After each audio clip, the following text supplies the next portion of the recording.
Abres la aplicación sin pensarlo, es automático, como respirar, como parpadear, y en menos de 10 segundos ya estás viendo la vida de alguien más. Sus vacaciones, su cuerpo, su apartamento, su pareja, su éxito. Y algo sucede en tu interior que no es exactamente envidia, no es exactamente tristeza, es algo más sutil, más corrosivo, algo que se instala muy despacio y que dice, en voz muy baja, casi sin que lo escuches: ellos sí, tú no, ellos lo tienen, tú te estás quedando atrás, ellos están llegando, tú todavía no has salido. Y lo más perturbador de todo es que sabes que lo que estás viendo no es real. Sabes que nadie publica sus peores días.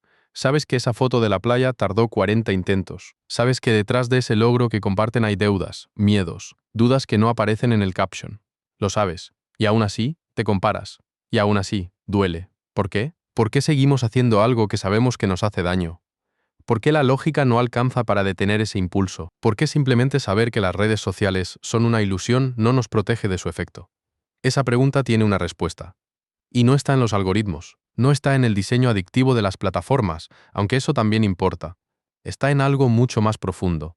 Algo que lleva décadas en tu interior, algo que empezó mucho antes de que existiera Internet. Quédate, porque lo que voy a contarte hoy no es lo que la mayoría de la gente te dice sobre las redes sociales. En este video vamos a ir al origen real de la comparación, no a la superficie, no a los consejos de desinstala la aplicación o limita tu tiempo de pantalla.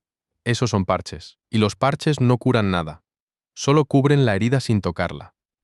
Vamos a bajar hasta donde de verdad empieza todo esto, hasta la psicología más profunda de por qué los seres humanos nos comparamos, por qué necesitamos hacerlo, por qué duele tanto, y qué dice eso sobre nosotros que quizás nadie nos ha explicado nunca. Para hacer ese viaje, vamos a apoyarnos en el pensamiento de un hombre que dedicó su vida entera a entender el sufrimiento humano desde una perspectiva que en su época resultó revolucionaria y que, hoy, más de un siglo después, sigue siendo terriblemente vigente.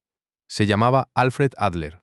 Fue médico y psicólogo en Viena a principios del siglo XX. Fue amigo, colaborador y más tarde rival intelectual de Sigmund Freud.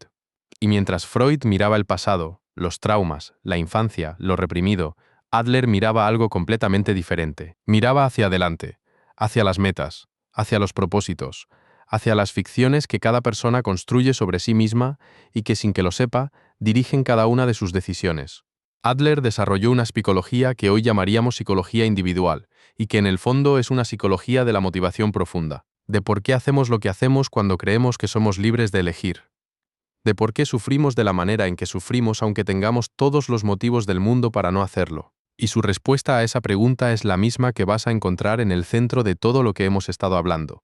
Empecemos desde el principio absoluto. Hay una experiencia que todos los seres humanos comparten, sin excepción, sin importar el país en que nacieron, la familia que tuvieron, los privilegios o las carencias con que llegaron al mundo. Todos llegamos siendo completamente pequeños en un mundo que es completamente grande. Un bebé no puede alimentarse solo, no puede moverse libremente, no puede comunicar con precisión lo que necesita, no puede protegerse de nada, depende al 100% de los adultos que lo rodean. Su supervivencia literal depende de que esos adultos lo vean, lo atiendan, lo valoren lo suficiente como para seguir cuidándolo. Esa experiencia primitiva y total de ser pequeño e indefenso en un mundo que tiene el poder de ignorarte o de atenderte, deja una marca en la psique. Una marca que Adler llamó el sentimiento primario de inferioridad. Y lo importante es esto, no es una patología. No es algo que les pasa a algunos niños con experiencias traumáticas y a otros no. Es universal. Es la condición de partida de todo ser humano. Todos, sin excepción, comenzamos la vida sintiéndonos pequeños. La pregunta que Adler se hacía no era por qué sentimos eso. Eso era inevitable. La pregunta era, ¿qué hacemos con ese sentimiento? ¿Cómo responde la psique a esa sensación original de no ser suficientemente grande, suficientemente capaz, suficientemente poderoso para existir sin el apoyo de los demás? Y la respuesta que encontró fue fascinante. La psique no acepta quedarse ahí. No acepta la pequeñez como estado permanente. Hay un impulso profundo, casi biológico, hacia la superación de ese sentimiento, hacia compensarlo, hacia moverse desde la sensación de deficiencia hacia la sensación de completud. Adler lo llamó el impulso hacia la superioridad. Pero cuidado con esa palabra porque en su sistema no significa superioridad sobre los demás.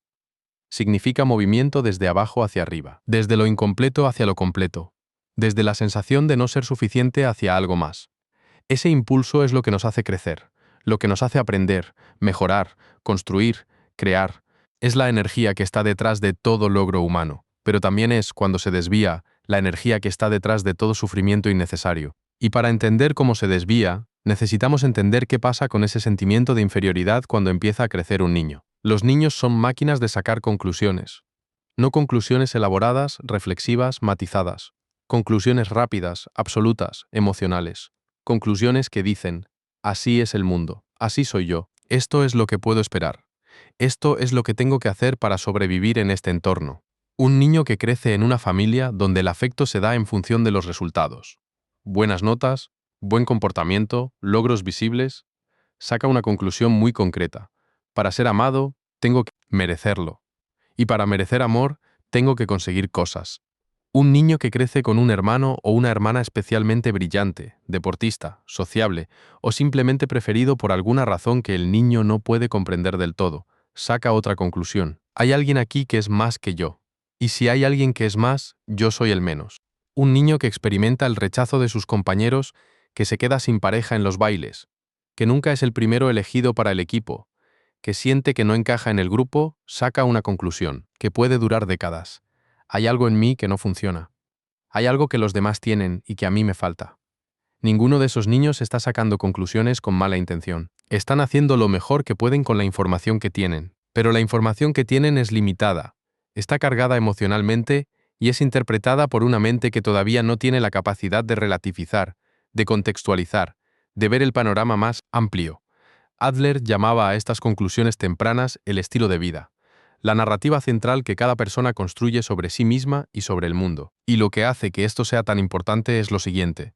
Ese estilo de vida, esa narrativa que se formó cuando teníamos 4, 5, 6 años, no se abandona al crecer. Se lleva consigo.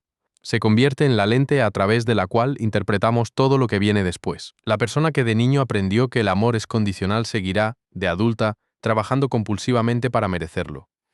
La persona que de niña sintió que era la menos interesante del grupo seguirá, de adulta, buscando en los ojos de los demás la confirmación de que ya no es así. La persona que aprendió que el mundo es un lugar donde los demás son más y uno es menos, seguirá comparándose, constantemente, obsesivamente, dolorosamente. Y aquí está la conexión que quiero que veas con claridad. Cuando abres las redes sociales y empiezas a compararte, no estás respondiendo al algoritmo, estás respondiendo a una herida que lleva décadas en ti. El algoritmo simplemente encontró la puerta que ya estaba ahí. Las redes sociales no crearon el impulso de compararte. Lo encontraron, lo amplificaron, lo convirtieron en un negocio. Pero el impulso es tuyo, y viene de mucho más lejos de lo que crees. Ahora bien, si el sentimiento de inferioridad y el impulso de comparación son tan antiguos como la especie humana, ¿por qué las redes sociales lo han convertido en algo tan especialmente doloroso en los últimos años? Para entenderlo, necesitamos hablar de algo que los seres humanos siempre hemos hecho pero que nunca antes habíamos podido hacer de esta manera: observar la vida de los demás. Durante la mayor parte de la historia humana, te comparabas con un grupo relativamente pequeño de personas: tu familia, tu aldea, tus vecinos, tus compañeros de trabajo. El rango de comparación era limitado por la geografía y por el acceso a información. Hoy, en cambio, tienes acceso inmediato y constante a los momentos más brillantes de millones de personas. No sus días normales, no sus dudas, no sus fracasos. Sus mejores momentos cuidadosamente seleccionados, editados con filtros, presentados con la mejor luz posible. Y el cerebro humano, que evolucionó para compararse con el grupo pequeño y manejable de personas con las que convivía físicamente, no está equipado para procesar esa cantidad de información. Comparativa sin consecuencias. Piénsalo. Antes, si tu vecino tenía una casa más bonita que la tuya, lo veías. Te afectaba, pero la muestra era pequeña. Hoy, en 30 segundos de scroll, puedes ver 100 personas con casas que tú nunca tendrás, cuerpos que no se parecen al tuyo, viajes que no puedes permitirte, relaciones que parecen perfectas, carreras que parecen hechas de puro talento y ningún esfuerzo. 100 personas en 30 segundos.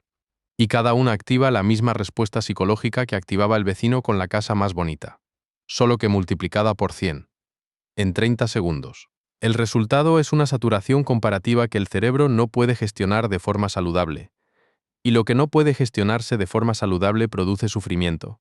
Pero hay algo más, algo que Adler habría señalado con especial atención si hubiera vivido en esta época. Las redes sociales no solo nos dan más personas con las que compararnos, nos dan personas que han sido optimizadas para generar comparación. Personas cuya presencia digital entera está construida para proyectar exactamente aquello que más activa en los demás, el sentimiento de inferioridad, éxito visible, belleza visible, conexión social visible, propósito visible, felicidad visible, visible. Esa es la palabra clave. Y Adler entendería exactamente por qué eso duele tanto. Porque lo que estamos mostrando en las redes no es quiénes somos. Es quienes queremos que crean que somos. Es la compensación pública de nuestra propia sensación de no ser suficientes. En otras palabras, lo que ves en las redes sociales no es la vida real de las personas.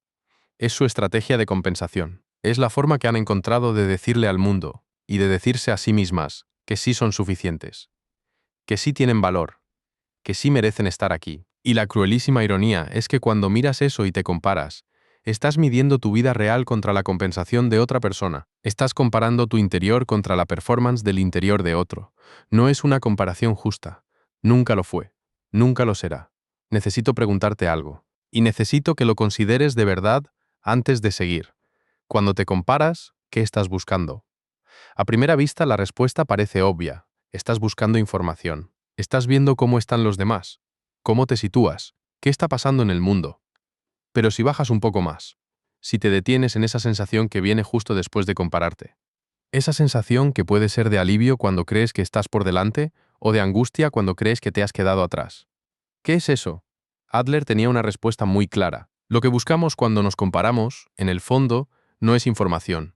Es validación. Es la confirmación de que tenemos un lugar, de que existimos de una manera que vale la pena, de que somos suficientes. Y eso nos lleva a una de las ideas más importantes de toda la psicología adleriana, el sentimiento de comunidad, o como él lo llamaba en alemán, el Gemeinschaftsgefühl. Adler creía que los seres humanos tenemos una necesidad fundamental, tan profunda que podría llamarse instintiva, de pertenecer. No de ser los mejores, no de ser los más ricos o los más guapos o los más exitosos. De pertenecer. De saber que hay un lugar en el mundo que es nuestro. De sentir que somos parte de algo más grande que nosotros mismos. Y esa necesidad de pertenencia, cuando no se satisface de forma genuina, se convierte en algo muy parecido a lo que estamos describiendo. Una búsqueda compulsiva de señales externas que confirmen que sí pertenecemos, que sí encajamos, que sí somos suficientemente buenos para merecer un lugar. La comparación en redes sociales, vista desde este ángulo, no es una búsqueda de información. Es una búsqueda de pertenencia disfrazada de información. Cada vez que abres la aplicación y empiezas a desplazarte por el feed, una parte de ti está buscando la respuesta a una pregunta que lleva mucho tiempo sin respuesta. ¿Pertenezco? ¿Cuento? ¿Soy suficiente para estar aquí?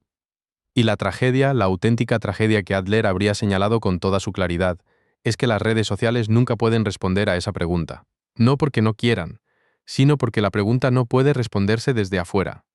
La pertenencia genuina no se encuentra en el número de seguidores que tienes, no se encuentra en los likes que recibes, no se encuentra en la validación que proyecta una pantalla de 20 centímetros con millones de vidas editadas. Se encuentra en otro lugar completamente distinto, un lugar al que vamos a llegar. Pero antes necesito que entiendas algo más sobre el mecanismo que está en marcha. Alfred Adler distinguía entre el sentimiento normal de inferioridad, que es universal y que en realidad puede ser un motor de crecimiento, y lo que él llamaba el complejo de inferioridad, que es cuando ese sentimiento se vuelve paralizante, crónico y distorsionado. El sentimiento normal de inferioridad dice: aún no soy todo lo que puedo llegar a ser. Me falta aprender, me falta crecer. Y eso me mueve.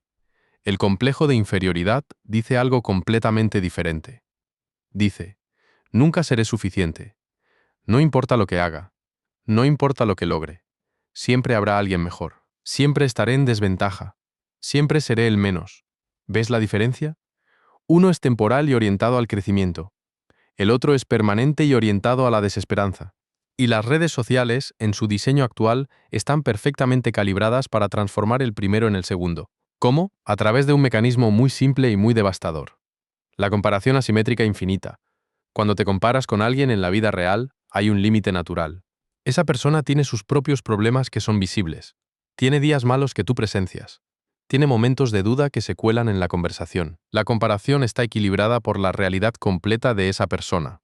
Pero cuando te comparas con alguien en redes sociales, estás viendo solo el fragmento que esa persona eligió mostrar. No hay equilibrio. No hay días malos visibles. No hay dudas. Solo la versión más favorecida de su existencia, repetida una y otra vez, hasta que tu cerebro llega a una conclusión que es estadísticamente imposible pero psicológicamente inevitable. Ellos siempre están bien. Solo yo tengo días malos. Y eso, repetido miles de veces a lo largo de meses y años, va construyendo algo muy parecido a lo que Adler describía como complejo de inferioridad. Una creencia profunda, casi preconsciente, de que hay algo fundamental que te falta, que los demás tienen acceso a algo que a ti se te ha negado. ¿Has sentido alguna vez que parece que todo el mundo sabe cómo funciona la vida menos tú? Que todos tienen claridad sobre lo que quieren, sobre cómo conseguirlo, sobre cómo relacionarse, mientras tú sigues dando palos de ciego? Esa sensación no es un diagnóstico de tu capacidad, es el resultado acumulado de años de comparación asimétrica. Es lo que le pasa a la mente humana cuando se alimenta de manera constante de la performance de los demás en lugar de la realidad de los demás. Y Adler diría que el primer paso para salir de ahí no es dejar de compararte. Es entender por qué te comparas de esta manera. Porque cuando entiendes el mecanismo, pierdes parte de su poder sobre ti. Cuando el sentimiento de inferioridad se vuelve insoportable, la psique busca una salida. Y Adler identificó dos salidas que son las más comunes, y que tienen en común que ninguna de las dos resuelve realmente el problema. La primera salida es la sobrecompensación visible. Es la persona que responde al dolor de sentirse inferior construyendo una imagen de superioridad tan elaborada que nadie pueda cuestionarla. Trabaja más que nadie, consigue más que nadie, muestra más que nadie. Sus redes sociales son un inventario de logros, de momentos perfectos, de señales de éxito cuidadosamente curadas. Y eso le funciona, en cierta medida, porque la validación externa es real. Los likes son reales. El reconocimiento es real. La envidia de los demás es real. Pero hay algo que no cambia. Algo que está ahí cuando se apaga la pantalla y la casa se queda en silencio. El sentimiento de que todo ese éxito visible es una armadura que protege algo muy frágil. La sensación de que si la gente supiera realmente cómo eres, si viera todo lo que hay detrás de la imagen perfecta, se alejaría. El miedo de que el éxito que has construido no es tuyo de verdad, que en algún momento se va a descubrir el engaño. Los psicólogos tienen un nombre para esto. Lo llaman el síndrome del impostor, pero Adler lo habría descrito de otra manera. Es lo que pasa cuando construyes tu identidad sobre la compensación en lugar de sobre el crecimiento genuino. La segunda salida es la retirada. Es la persona que, en lugar de sobrecompensar, decide no jugar. Si no te expones, no puedes ser juzgado. Si no intentas, no puedes fracasar. Si no aspiras a nada visible, nadie puede ver que no lo conseguiste. Esta estrategia también es comprensible, también es humana, también tiene su lógica protectora, pero también tiene un costo enorme. Porque la retirada no elimina el sentimiento de inferioridad. Lo confirma, cada vez que no te presentas a algo que querías intentar porque el miedo al fracaso era demasiado grande. Una parte de ti anota eso como una evidencia más de que no eres suficiente. La voz no calla, calla momentáneamente, pero vuelve con más fuerza cada vez que el patrón se repite. Y en las redes sociales, la retirada tiene una manifestación muy específica. Es la persona que consume sin crear, que mira sin participar, que observa la vida de los demás desde la distancia segura del anonimato, pero que con cada sesión de scroll alimenta esa sensación de que hay una fiesta a la que todos están invitados menos ella. ¿Te reconoces en alguna de estas dos estrategias? ¿O en una mezcla de las dos? Porque la mayoría de las personas que sufren con las redes sociales están oscilando entre ambas. A veces sobrecompensan, a veces se retiran, y en ninguno de los dos polos encuentran lo que realmente buscan. Adler habría dicho que eso es porque lo que realmente buscan no se encuentra en ninguno de esos dos lugares. Quiero que pares un momento, que dejes de seguir leyendo por un segundo y que respires. Porque voy a decirte algo que puede que nadie te haya dicho nunca de esta manera, y necesito que lo escuches bien. Hay personas que llevan años sintiéndose en deuda con su propia vida. Personas que desde que tienen memoria han tenido esa sensación de que los demás lo tienen más claro, lo hacen mejor, lo viven con más intensidad. Personas que se han pasado años trabajando muy duro, esforzándose muchísimo, dando todo lo que tienen, y que aún así, cuando comparan lo que tienen con lo que ven a su alrededor, sienten que no es suficiente. Y lo más doloroso no es el esfuerzo. Lo más doloroso es la soledad de ese patrón. Porque es muy difícil decirle a alguien, me siento inferior, no de forma abstracta, de forma concreta, física, real. Me siento menos que los demás. Siento que hay algo que no funciona en mí. Siento que si la gente me conociera de verdad, si viera todo lo que hay detrás de la imagen que proyecto, se llevaría una decepción. Es muy difícil decirlo porque suena a debilidad, porque la cultura nos dice que hay que ser seguros, que hay que proyectar confianza, que el que duda o que el que se siente inferior es porque no se ha trabajado lo suficiente. Y esa narrativa cultural es, en sí misma, una de las formas más crueles que tenemos de perpetuar exactamente el problema que pretende solucionar, porque lo que Adler entendió, y lo que décadas de psicología profunda han confirmado, es que el sentimiento de inferioridad no es un defecto de carácter, no es una señal de que eres más débil que los demás. Es una señal de que eres humano, de que llevas dentro la misma herida original que llevamos todos, y de que todavía no has encontrado la forma de sanar esa herida que no pase por compensarla o por huir de ella. Y si hay una persona escuchando esto ahora mismo que se ha pasado años creyendo que su sensación de no ser suficiente era un defecto privado y vergonzoso que solo le pasaba a ella, quiero que sepa algo con toda la claridad que puedo darte. No estás roto. Estás respondiendo de una manera comprensible a una herida que nunca tuvo un diagnóstico correcto.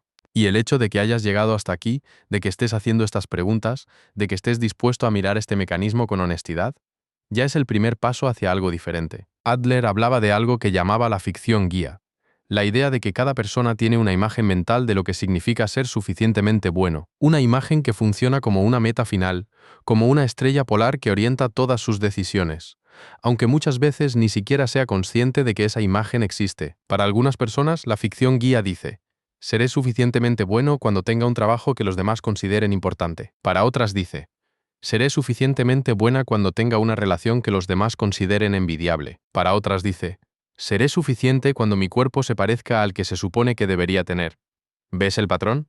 En todos esos casos, el criterio de suficiencia no viene de dentro, viene de lo que los demás consideran, de lo que los demás envidian, de lo que los demás aprobarían. La identidad está construida sobre la mirada de los demás. Y cuando eso sucede, cuando tu sentido de quién eres depende de cómo te perciben los demás, la comparación se vuelve no solo inevitable sino necesaria, porque la única forma de saber si estás siendo suficientemente bueno es seguir mirando cómo van los demás. Adler llamaba a esto vivir para la aprobación ajena, y lo consideraba una de las principales fuentes de sufrimiento psicológico. No porque querer la aprobación de los demás sea malo en sí mismo. Los seres humanos somos seres sociales, y la aprobación del grupo tiene una función importante en nuestra psique, sino porque cuando la aprobación ajena se convierte en el fundamento de tu identidad, te conviertes en esclavo de un juicio que nunca vas a poder controlar. Los demás cambian, sus criterios cambian, sus estándares cambian. Lo que hoy admiran mañana puede no importarles. Lo que hoy valoran en ti mañana puede haberlo superado otra persona. Si construyes tu identidad sobre eso, estás construyendo sobre arena. Y las redes sociales son el escenario más extremo que jamás ha existido de este problema, porque en las redes la aprobación se cuantifica. Tiene número, tiene forma de likes, de seguidores, de comentarios, de comparticiones. Y esa cuantificación crea una ilusión de objetividad que es completamente falsa, pero que el cerebro procesa como si fuera real. 200 personas marcaron que les gusta esto que hice. Eso significa que valgo más que cuando solo me marcaron 50.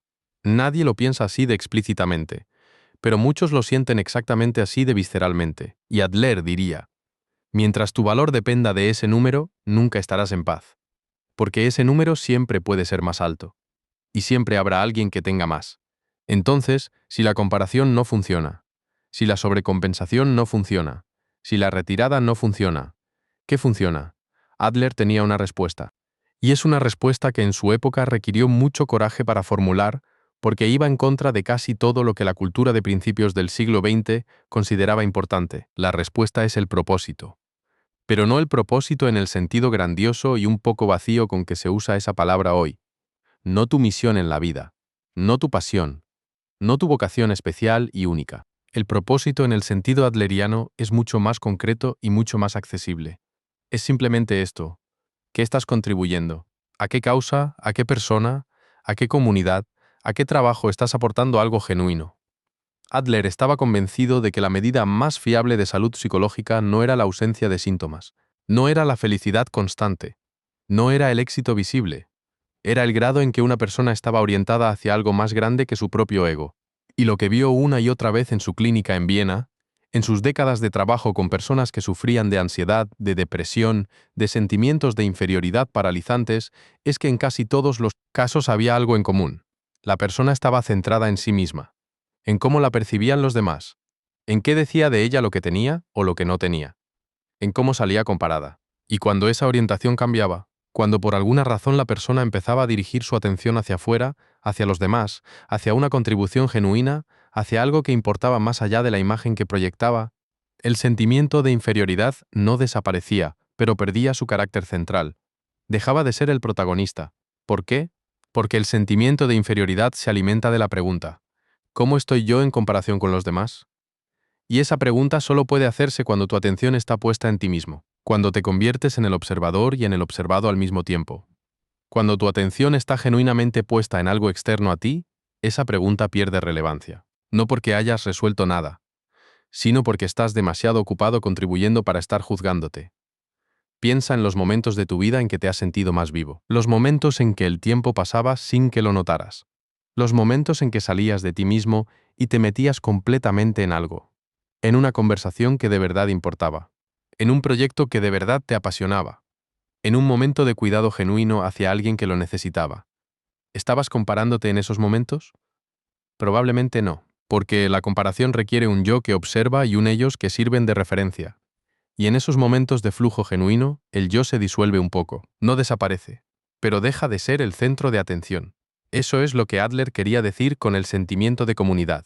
No solo que somos parte de una comunidad, sino que cuando nos relacionamos genuinamente con esa comunidad, cuando contribuimos de manera auténtica, algo en nosotros se calma. Algo que llevaba mucho tiempo buscando validación externa finalmente deja de necesitarla tan urgentemente, porque ya no necesita la validación de los demás para saber que existe. Tiene la experiencia directa de haber contribuido. Y esa experiencia directa, es algo que ningún algoritmo puede darte y ningún número de likes puede reemplazar. Llegamos al punto más práctico de todo lo que hemos hablado. Y quiero ser honesto contigo. Esto no es algo que se resuelva en una tarde. No es algo que se solucione leyendo un guión o siguiendo un método de 5 pasos. Pero hay algo que sí puedes empezar a hacer ahora mismo. Algo que Adler habría llamado el primer movimiento hacia una vida diferente. Y es este. Empezar a cuestionar la narrativa que tienes sobre ti mismo. Esa narrativa que dice, soy el tipo de persona que siempre se queda atrás.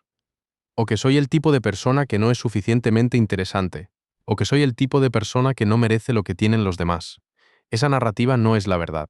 Es una conclusión. Una conclusión que sacaste en algún momento de tu vida, probablemente cuando eras muy joven, con información incompleta y una capacidad de procesamiento que todavía estaba en desarrollo. Y las conclusiones, a diferencia de las verdades, pueden revisarse. Adler tenía una práctica que usaba con sus pacientes y que en su simplicidad es devastadoramente efectiva. Les pedía que identificaran el momento más temprano que podían recordar en que habían sentido esa sensación de ser menos, el primer recuerdo que tenían de ese sentimiento de inferioridad, y luego les hacía preguntas sobre ese recuerdo. ¿Cuántos años tenías? ¿Qué información tenías realmente disponible en ese momento? ¿Habría sacado un adulto la misma conclusión? ¿Era esa conclusión la única posible? ¿O era simplemente la más accesible para un niño en esa situación? Y casi siempre, cuando las personas se detenían a mirar ese recuerdo con los ojos del adulto que eran ahora, la conclusión que habían sacado de niños empezaba a tambalearse. No porque la situación no hubiera sido difícil, no porque el dolor no hubiera sido real, sino porque la interpretación que habían hecho de esa situación, la conclusión sobre lo que decía de ellos como personas, ya no se sostenía cuando se miraba con madurez. Esa es la base del trabajo que Adler llamaba la revisión del estilo de vida, y es básicamente reescribir, con los recursos del presente, una historia que fue escrita con los recursos limitados del pasado, no borrar el pasado, no fingir que no ocurrió, sino mirarlo de nuevo y preguntarte, ¿sigue siendo verdad esta conclusión? ¿La sigo eligiendo conscientemente o simplemente la cargo porque nadie me dijo que podía soltarla? Quiero que recuerdes la pregunta con la que empezamos. ¿Por qué te comparas tanto en redes? Ahora tienes una respuesta que va mucho más allá de los algoritmos y del diseño adictivo de las plataformas. Te comparas porque eres humano, porque llegaste al mundo sintiéndote pequeño en un mundo grande, porque aprendiste muy temprano que el lugar que ocupas en el grupo determina tu seguridad, porque desarrollaste una narrativa sobre ti mismo que tiene una herida en el centro, y esa herida sigue buscando, en los ojos de los demás, la confirmación de que has sanado.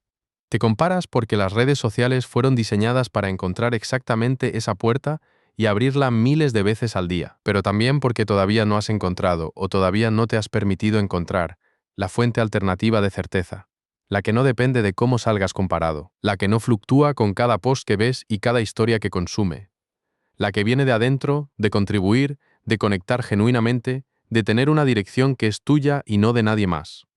Adler decía que el coraje es la virtud más importante que un ser humano puede cultivar. No el coraje heroico de las películas, el coraje cotidiano de ser imperfecto, el coraje de mostrarte sin filtros, el coraje de contribuir aunque no estés seguro de que lo que das sea suficientemente bueno, el coraje de construir una identidad que sea tuya aunque no encaje con los estándares que el entorno te ha dado. Ese coraje no elimina el miedo, pero lo desplaza del asiento del conductor. Y ese desplazamiento, ese pequeño y enorme desplazamiento, es la diferencia entre una vida vivida reactivamente, corriendo detrás de la validación externa, y una vida vivida desde adentro, desde lo que genuinamente eres y lo que genuinamente puedes dar. No estás fallando en comparación con los demás. Estás buscando en el lugar equivocado lo que solo puede encontrarse en el lugar correcto. Y el lugar correcto siempre ha estado exactamente donde estás tú. Antes de cerrar, quiero dejarte con algo que espero que sea más que un buen cierre de video. La próxima vez que abras la aplicación y sientas ese peso en el pecho. Ese peso que dice ellos sí, tú no. Ellos tienen lo que a ti te falta. Haz una pausa, no para juzgarte por sentirlo, no para intentar convencerte de que no es real, sino para hacerte una pregunta. ¿Qué es exactamente lo que siento que me falta? ¿Y de dónde viene la idea de que eso es lo que debería tener? Porque muchas veces, cuando bajamos hasta la respuesta real, no es que nos falte lo que tienen los demás, es que nos falta la certeza de que lo que somos es suficiente. Y esa certeza, esa que llevamos años buscando en el exterior, tiene que construirse desde dentro. No de golpe, no perfectamente, no de una vez para siempre, pero sí un poco hoy, y un poco mañana. Y un poco más pasado. Adler creía que las personas son capaces de cambiar.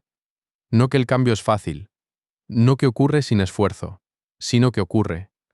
Que la narrativa que te defines puede reescribirse, que el estilo de vida que te limita puede revisarse, que el sentimiento de inferioridad que te ha perseguido puede transformarse en algo que te mueva hacia adelante en lugar de algo que te paralice. Y si hay algo de lo que hemos hablado hoy que te ha resonado, si hay alguna parte de este recorrido en la que has reconocido algo de ti mismo, eso ya es el principio. El reconocimiento es el primer paso, siempre lo fue. No estás roto. Nunca lo estuviste.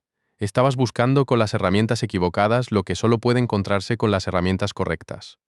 Y ahora, al menos, sabes un poco más sobre cuáles son esas herramientas. Cuídate mucho. Nos vemos en el próximo video.